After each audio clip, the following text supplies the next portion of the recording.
तर मित्रांनो नमस्कार, मी तुमचं सर्वांचा लाडका आख्या भाऊ.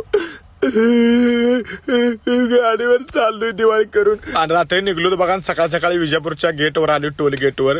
आणि 12 लाख पास करून आता डिझेल टाकून आता आलो बघा आलमट्टीला. आणि तुम्हाला सांगतो एवढं रडू लागलं ना, किती दिवस राहिलो गावाला आणि आता किती दिवसात आलो गाडीवर. मूड नाही.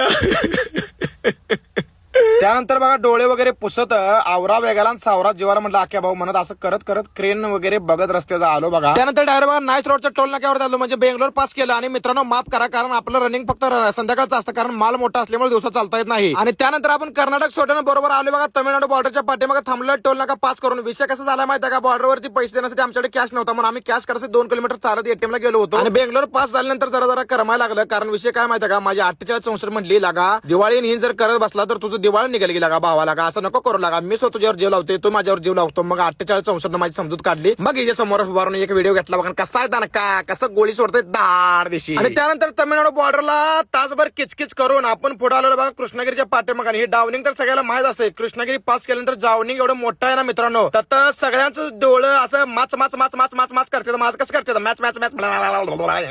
अरे मस्तीचं सोडा, जातो आता पुढे खाली करायला. आणि तिथून पुढे आपण कृष्णगिरी पास करून झोपलो होतो. झोपून उठलो बघा 10-11 वाजता गाडी